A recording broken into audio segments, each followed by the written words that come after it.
Close your eyes for a moment and hear me well. You are already rich. Richness is not a matter of what lies in your pocket, but of what you dare to assume within yourself. I will teach you to be rich not by showing you money, but by showing you imagination, the true currency of life. You see, wealth begins and ends in consciousness. The man who assumes poverty, no matter his bank account, will spend his life in lack. But the one who assumes wealth, even in the absence of physical evidence, has planted the seed of riches that must bloom. For imagination creates reality. What you dare to assume as true, persistently and without doubt, must harden into fact. Do not wait for the world to confirm your wealth. Claim it now within. Feel yourself as the one who already possesses abundance. See the life you wish to live and enter it boldly in imagination. Walk in that state as if it were already yours. Let the outer world catch up to the vision you have assumed. Practical wisdom is this: each night, before you sleep, sink into the feeling of wealth. Ask yourself, what would it feel like if I were already rich? Rest in that feeling. Persist in it. When doubts arise, return to your inner state. Wealth is not earned by struggle, but by assumption. So I say to you now, dare to assume riches. Dare to feel abundance as your birthright. Persist, and the unseen will become seen. The riches you desire are not far, they are within, awaiting your acceptance. You are already rich in consciousness, for the true measure of wealth is not counted in coins or possessions, but in the vast storehouse of imagination within you. Every idea, every vision, every desire is a treasure waiting to be claimed. When you understand that the source of abundance lives in your awareness, you no longer chase after riches, but draw them to you by embodying them in thought. To feel yourself wealthy, secure, and free is to awaken the power that shapes reality. Richness is not something to attain, it is something to recognize within your own being. Wealth begins with assumption, not possessions. For everything you see in the outer world is only a reflection of what has already been accepted as true within. Possessions are the shadows cast by the light of consciousness, and to chase the shadows while neglecting the source is to labor endlessly without satisfaction. Assumption is the seed from which the harvest of riches grows, for when you dare to assume yourself rich, regardless of appearances, you set into motion the unseen forces that rearrange circumstances to mirror your inner conviction.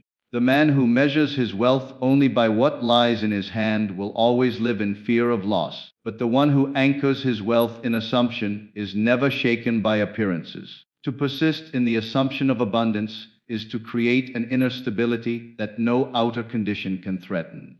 Possessions may come and go, but assumption secures the foundation upon which more must continually flow. Riches are not built by effort alone, but by the invisible act of claiming them inwardly first. When you assume wealth, you already possess the cause, and the effect must follow with mathematical certainty. Imagination is the true currency of life, for it is the invisible power that gives value, direction, and shape to everything you experience. Money, opportunities, and possessions are but the visible expressions of what first existed in the unseen realm of thought and vision. Every great invention, every movement of progress, every fortune that has ever been accumulated was first conceived in the quiet chamber of imagination.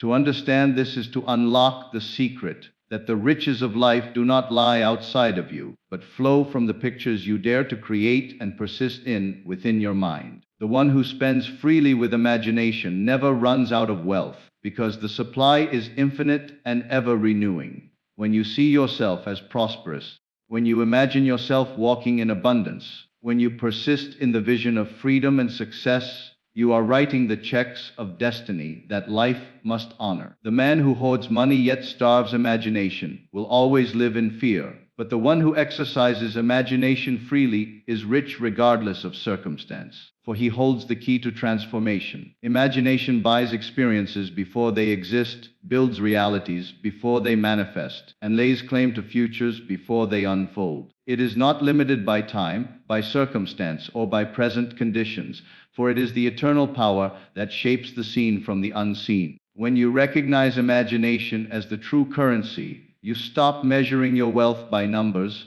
and begin to measure it by vision, by faith, by the depth of your inner world. To live richly is to live imaginatively, for nothing is denied to the one who has the courage to assume and persist in the images of abundance that imagination freely offers. Poverty assumed creates poverty lived, because consciousness is always the root from which experience grows. No matter how much effort a person exerts, if the underlying state they carry within themselves is one of lack, limitation, or unworthiness, life will endlessly mirror that belief back to them. Poverty is not merely an absence of money, but a condition of mind, a deep-seated assumption that there is never enough, that abundance belongs to others, or that opportunities are scarce. When such thoughts are entertained and accepted as truth, they crystallize into the very fabric of daily experience, shaping circumstances that reinforce the original belief. To walk through life assuming lack is to bind yourself to conditions of lack, for the outer world has no choice but to reflect the inner conviction you have established. But just as poverty assumed creates poverty lived, the opposite is also true. Abundance assumed creates abundance lived. The same creative law that sustains lack when imagined also sustains wealth when assumed. This is why struggle alone does not guarantee riches, for if the mind secretly clings to scarcity, the fruits of labor will never be fully enjoyed. Every repeated thought is a seed planted in the fertile ground of imagination, and poverty consciousness is nothing more than the continual sowing of seeds of limitation. To break free, one must first refuse to entertain thoughts of insufficiency and instead cultivate the inner assurance of plenty. Rather than looking at what is missing, see what is present within the realm of imagination and claim it as yours. Persist in the state of already having more than enough, and the world outside will rearrange itself to reflect that inner wealth. Poverty is not an external condition to fight, but an inner belief to abandon. The assumption of lack is the only chain that binds, and the assumption of abundance is the only key that liberates. Life cannot help but give you the evidence of the state you most deeply occupy. And so to assume wealth is to step into a reality where wealth must eventually appear. Persist in the feeling of already being rich, for it is persistence, not fleeting moments of wishful thinking, that molds reality into form. To hold for a moment the vision of abundance and then abandon it at the first sign of contradiction is to plant a seed and then dig it up before it has the chance to grow. Wealth is not created by occasional bursts of imagination, but by the steady, unwavering cultivation of a state of being. When you persist in the inner conviction that you are already rich, regardless of appearances, you align yourself with the law of assumption, and life must inevitably conform to that persistent inner truth. The feeling of wealth is more than words. It is an inner atmosphere, a vibration that you carry with you into every thought and action. To persist means to return again and again to that feeling, especially when the outer world tempts you with evidence of lack. When bills arrive, when opportunities seem scarce, when circumstances whisper poverty, you refuse to bow to them. Instead, you quietly return to the inner sense of abundance, reminding yourself that appearances are but shadows, while your inner state is the true cause. Each time you choose to rest in the feeling of already being rich, you water the seed of wealth and strengthen its roots until no storm can uproot it. Persistence is not struggle but faith in action. It is the quiet assurance that what you have assumed inwardly must unfold outwardly. Just as a sculptor chips away at stone until the form emerges, persistence shapes your reality by holding fast to the invisible picture of wealth until it takes tangible form. The outer world is always delayed in its reflection, but persistence bridges that gap, sustaining you until what you feel inwardly bursts into visible expression. The true test of persistence is when nothing seems to change. Most give up in these moments, thinking their imagination has failed, yet it is precisely here that persistence is most powerful. For every unseen shift is already occurring beneath the surface, and every return to the feeling of wealth brings the manifestation closer to expression. To persist is to walk by faith and not by sight, knowing that imagination is the cause and the outer world the inevitable effect. Persisting in the feeling of already being rich transforms your very identity. You no longer see yourself as someone striving to become wealthy, but as one who already is, living from that fullness now. In conversation, in thought, in action, you carry the quiet dignity of abundance, and life responds in kind. The world cannot resist the conviction of one who knows who they are, and when you persist in wealth, wealth cannot help but appear. Do not wait for the world to confirm your wealth, for the world is only a mirror reflecting what has already been assumed within you. To wait is to delay, to hand over your creative power to circumstances, to believe that riches must come first in the outer before they can be felt in the inner. But this is a reversal of truth. The outer is always the effect, never the cause. Consciousness alone is cause. An assumption is the seed from which the harvest of experience must come. If you sit passively and wait for proof, you bind yourself to the very lack you wish to escape, for waiting acknowledges that you do not yet possess. You stand still, expecting life to move first, forgetting that life only moves in response to you. The one who understands the law of assumption does not wait for the world's confirmation, but boldly declares inwardly, "I am already rich."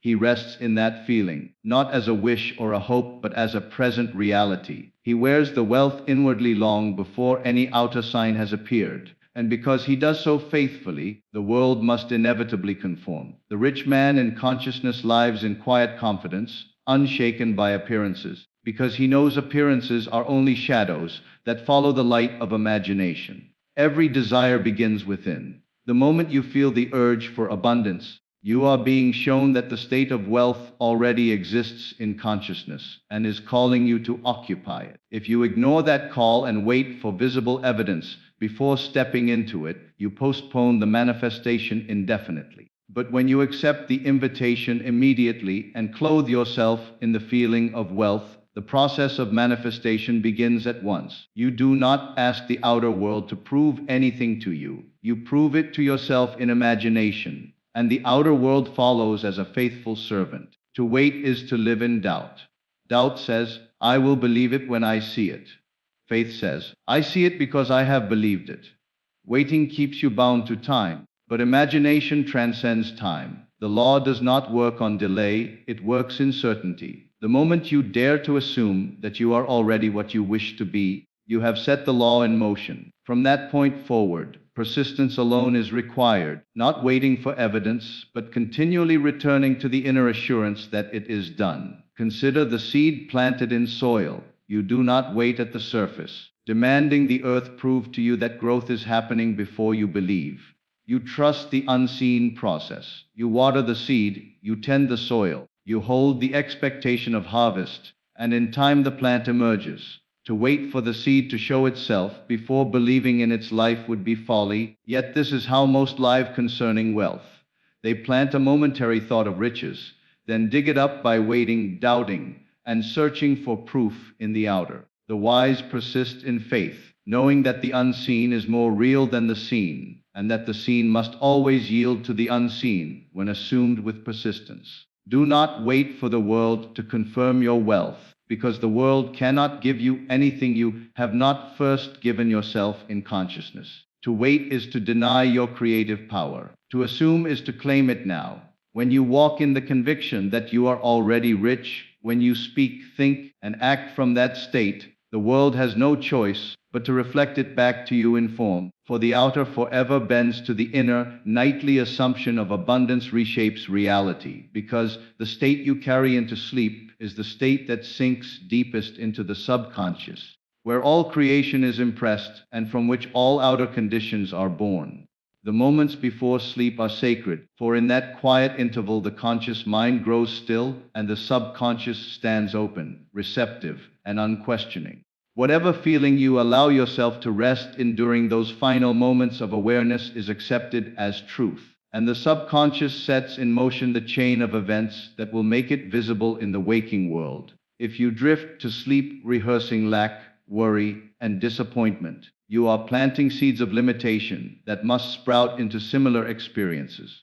But if you deliberately assume abundance, feeling the richness of life as if it were already yours, you impress the truth of wealth upon the inner self, and the outer world begins to rearrange itself to mirror that assumption. To practice nightly assumption is to take hold of the greatest creative tool given to man. You do not need effort, struggle, or striving in those moments. You need only imagination and the willingness to dwell in the state of already having. Ask yourself as you lay down, what would it feel like if I were already surrounded by abundance?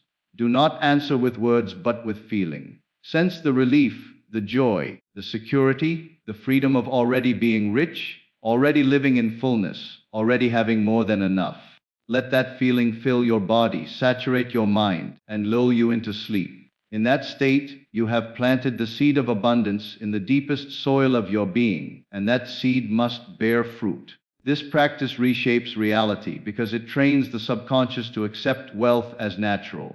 The subconscious does not argue, it simply receives and expresses what is impressed upon it. When, night after night, you persist in assuming abundance, you recondition the inner patterns that may have been shaped by years of scarcity thinking. Old beliefs of lack lose their power, for they are no longer nourished by attention. New beliefs of prosperity take root, and with them comes a new world of opportunities, circumstances, and ideas that match the state of abundance assumed. The beauty of nightly assumption is that it requires no force against the outer world. You need not strive to manipulate circumstances or struggle to make conditions bend to your will. Instead, you rest in imagination, allowing the unseen law to do the work on your behalf.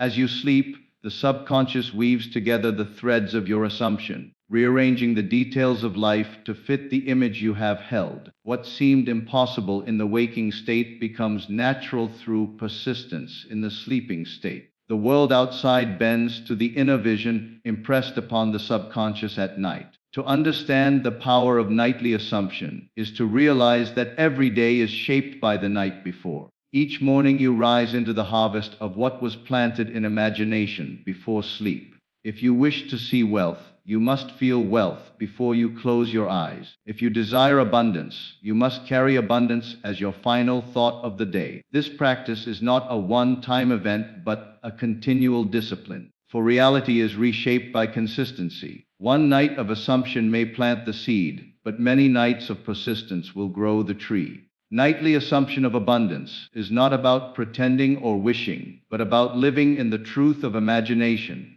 as if it were already accomplished. It is to use the doorway of sleep as a sacred passage from one state to another. By persisting in this practice, you step out of the prison of lack and into the freedom of plenty.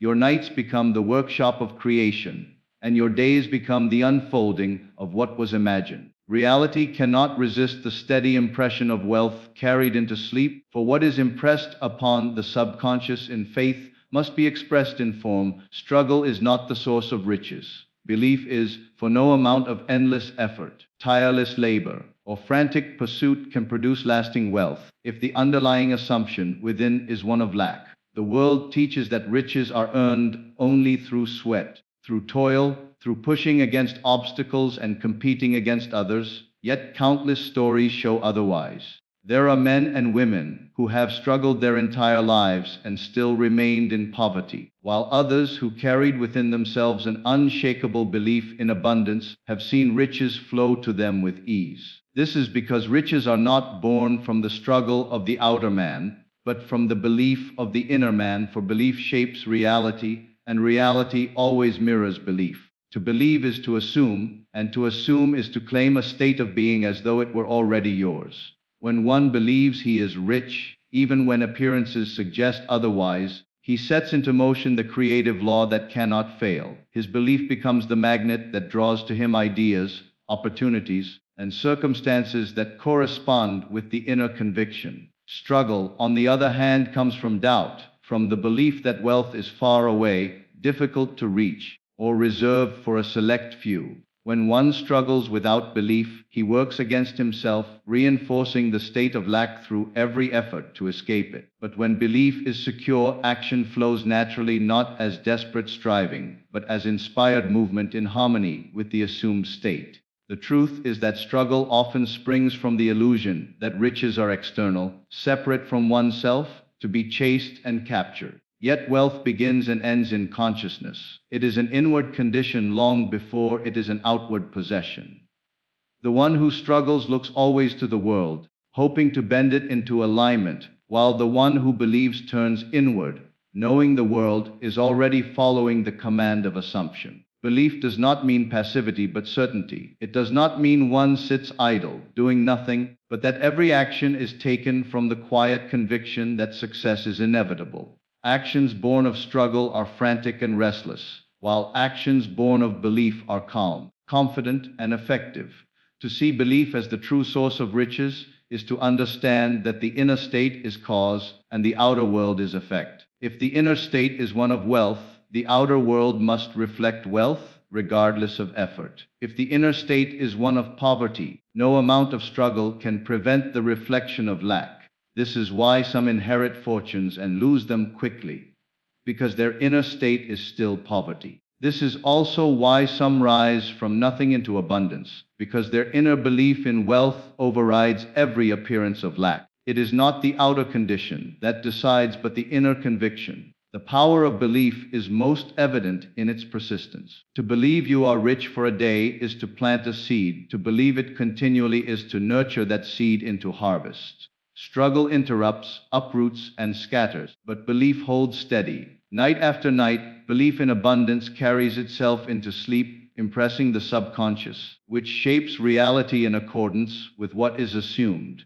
The man who believes in wealth is not shaken when appearances contradict, for he knows appearances are temporary, but belief is eternal. He walks with calm assurance, unmoved by delays, because he understands that the law of assumption cannot fail when applied faithfully. Struggle exhausts, but belief empowers. Struggle looks outward for validation, while belief rests inwardly in truth. Struggle cries out, "I must earn it," while belief declares, "I already am it." Struggle imagines obstacles, belief imagines fulfillment. Struggle is rooted in the fear of not having, belief is rooted in the certainty of already possessing. When one shifts from struggle to belief, life itself begins to shift. Situations change, doors open, ideas appear, and the very atmosphere of living becomes lighter, freer, more abundant. The outer world bends, not to the amount of struggle exerted, but to the strength of belief held within. To rely on struggle as the source of riches is to chain yourself to endless effort without satisfaction. But to rely on belief is to set yourself free to live in alignment with the law of consciousness.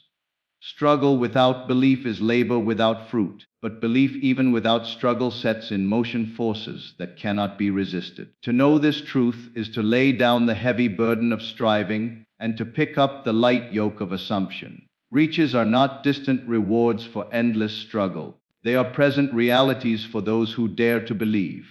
When you accept that belief alone is the source, you stop wrestling with the outer and start creating from the inner. The world then ceases to be an opponent to conquer and becomes the mirror faithfully reflecting the wealth you have already claimed within. The outer world mirrors your inner conviction, because life can only reflect back to you the state you most consistently occupy within. Every belief, every assumption, every feeling deeply accepted as true becomes the lens through which you see the world and the magnet that draws to you corresponding circumstances. The outer world is not an independent force acting upon you. It is a shadow, a projection, an echo of your inner state of being. If you walk in the conviction of wealth, life will arrange itself to display wealth. If you walk in the conviction of lack, life will echo back poverty. The mirror never argues, it never questions, it never judges, it simply reflects the image placed before it. Conviction is more than casual thought. It is not a fleeting idea or a momentary wish, it is the settled state of consciousness you return to again and again until it becomes your natural dwelling place. The man who is convinced he is poor, even if surrounded by opportunity, will find ways to affirm his poverty, for the mirror cannot reflect what he has not assumed. Likewise, the man convinced of abundance will find opportunities where others see none, for his conviction commands the mirror of life to reflect prosperity. The difference lies not in circumstances but in conviction, for conviction directs the law of assumption with absolute certainty. When you look at your present world and see limitation, do not blame the outer. Recognize instead that it is the reflection of an inner conviction long held, perhaps unconsciously. This recognition is liberating, for it means you are never bound by what you see outside of you. If the outer is a mirror, Then, by changing the inner image, you inevitably change the reflection. To fight the mirror is pointless, but to alter the image within is mastery.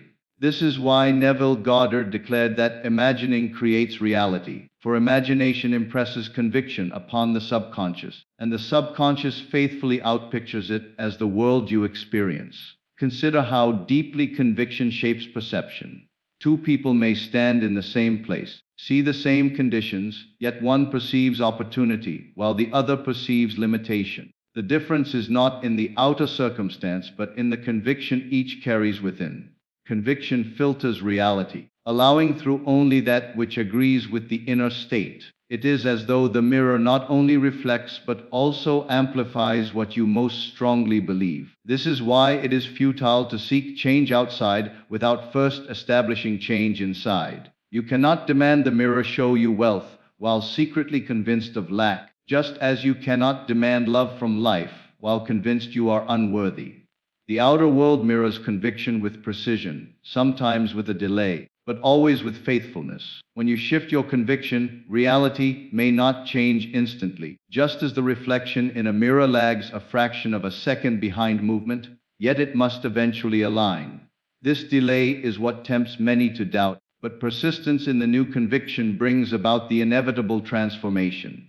To stand firm in the conviction of wealth, love, or success, even when appearances contradict, is to exercise true faith, and faith is the bridge between the inner state and the outer expression. Conviction is strengthened by repetition and by feeling. To say, "I am rich," without conviction is only words, but to feel the reality of wealth, as though it were already yours, is to plant the conviction deeply in consciousness. Night after night, as you fall asleep, if you carry with you the feeling of your desire fulfilled, you impress conviction upon the subconscious, and the subconscious is compelled to produce a corresponding world. This is why the practice of assumption is so powerful. Conviction is not born of effort, but of persistence in feeling. The more often you return to the inner state of your wish fulfilled, the more natural it becomes, until it settles as conviction. The mirror of life does not care whether your conviction serves you or limits you. It reflects impartially. If you are convinced of struggle, you will live a life of struggle. If you are convinced of ease, you will find doors opening effortlessly. The law does not choose for you, it only mirrors you. This truth places immense responsibility and immense freedom in your hands. You are not a victim of conditions, but the cause of them. For your inner conviction is always writing the script of your life. To test this law, you need not wait for grand manifestations. Begin with small things. Convince yourself inwardly that you will see a certain event, a certain object, or a certain circumstance, and hold to that inner knowing. Soon enough, you will see it reflected in the outer world, proving to you that the mirror of life obeys conviction.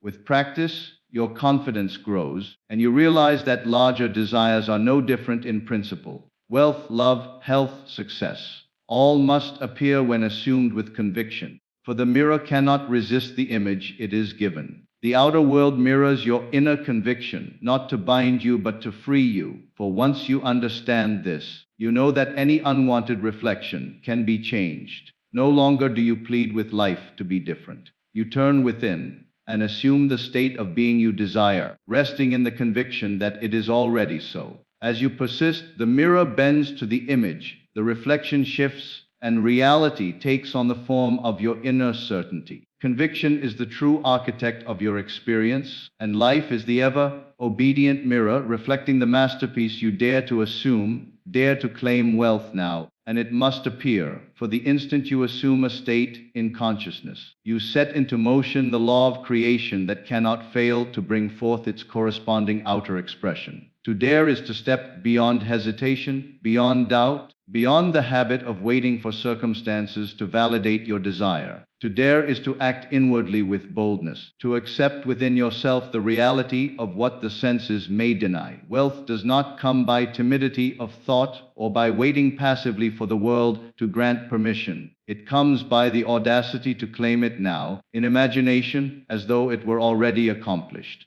The man who waits for evidence delays his blessing, but the one who dares to assume riches now has already crossed the threshold of creation. For imagination is the only reality, and what is real in imagination must one day manifest in the seen world. The secret is that wealth is not a distant attainment, but a present reality, for every state already exists in the eternal realm of consciousness. Poverty, wealth, struggle, ease, all are states within the infinite field of imagination. You need only choose the state you desire and occupy it with feeling until it becomes your dwelling place. To claim wealth now is to shift your identification, to say within yourself, I am already that, and to persist until the world mirrors back the truth of your inner acceptance. Nothing stands in the way of this shift except fear, doubt, and the belief that appearances are more real than imagination. Yet appearances are but shadows, temporary reflections of old states long held, and the moment you dare to assume a new state, the process of transformation begins. Wealth does not respond to waiting but to claiming. Think of the countless people who live their entire lives postponing their riches, saying to themselves, one day, when conditions are better, when opportunities arise, when circumstances allow, then I will have wealth. In truth, that day never comes, for they are waiting for the mirror to change while continuing to hold the same inner conviction of lack. To dare to claim wealth now is to break this cycle, to stop looking outward for permission and instead declare inwardly, I already am wealthy. It is to step into the role before the stage is set, to embody the character before the scene has changed, trusting that the stage will rearrange itself to fit the role you have chosen to play. When you claim wealth now, you cease to beg life for change and begin to command it with your assumption. This command is not arrogance but alignment with law, for the law of assumption responds unfailingly to the state you occupy. The outer world has no choice but to reflect the inner conviction you persist in, for it is bound to obey the imaginal act. Your task is not to force circumstances with struggle, but to remain faithful to your inner claim. Each time doubt whispers, each time appearances contradict, you return quietly to your conviction. I am already wealthy. In this persistence lies the secret, for conviction held long enough becomes the subconscious pattern, and the subconscious shapes every detail of the outer world. To claim wealth now is to live in the end. Instead of asking how it will come or through what channel it will arrive, you rest in the assurance that it already belongs to you. You imagine yourself enjoying the freedom, the security, the joy of abundance, and you let that feeling saturate your being until it becomes more natural than the sense of lack. From this state, your actions flow effortlessly, guided by intuition and inspiration rather than fear and struggle. You do not act to become wealthy, you act because you already are. This difference is subtle yet profound, for action born from lack reinforces lack, while action born from abundance creates more abundance. Daring to claim wealth now also demands courage, for the world may not immediately agree with your new assumption. You may see the same bank account, the same bills, the same conditions that once convinced you of poverty. Yet if you persist, refusing to be moved by appearances, you will see the slow but certain rearrangement of life around your conviction. The outer world bends to the inner man with mathematical precision, and what is claimed inwardly must eventually appear outwardly. Patience is not waiting idly, but persisting boldly in assumption until the reflection aligns with the image. Every great achievement, every fortune accumulated, began with someone daring to claim it first in imagination. The wealth of empires, the success of innovators, the abundance of visionaries were not the result of chance, but of bold assumption. They dared to believe in riches when none were visible, dared to persist in their claim when others doubted, dared to walk in wealth inwardly until wealth had no choice but to manifest outwardly. The same law that worked for them works for you, for it is no respecter of persons. It responds only to the state you occupy, and when that state is wealth, wealth must appear. To practice this, each day set aside moments to withdraw inwardly and assume the state of abundance. Close your eyes, imagine yourself living the life you desire, not as a wish but as a present reality. Feel the joy of freedom, the ease of plenty, the security of knowing you are provided for. Let these feelings become familiar until they define your inner atmosphere. Carry this atmosphere into your daily actions, into your conversations, into your thoughts. When doubts arise, as they surely will, do not fight them, but gently return to your chosen state, reaffirming within yourself, I am already rich. Each time you do this, you strengthen the conviction, and the conviction shapes the mirror of life.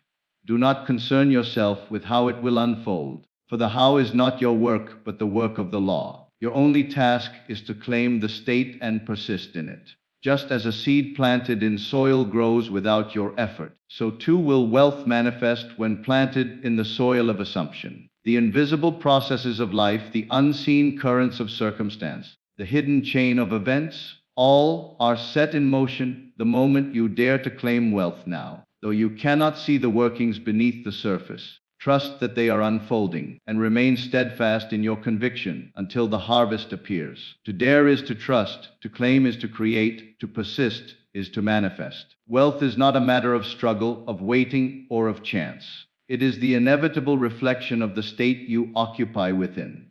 Dare to claim it now, in this moment, and you have already secured it in consciousness. Persist in that claim, and the world will rearrange itself to mirror your wealth with unshakable certainty. The law cannot fail, for the outer world is only the servant of the inner man, and when the inner man dares to declare, I am rich, the outer world must bow in agreement and display the riches that were claimed within.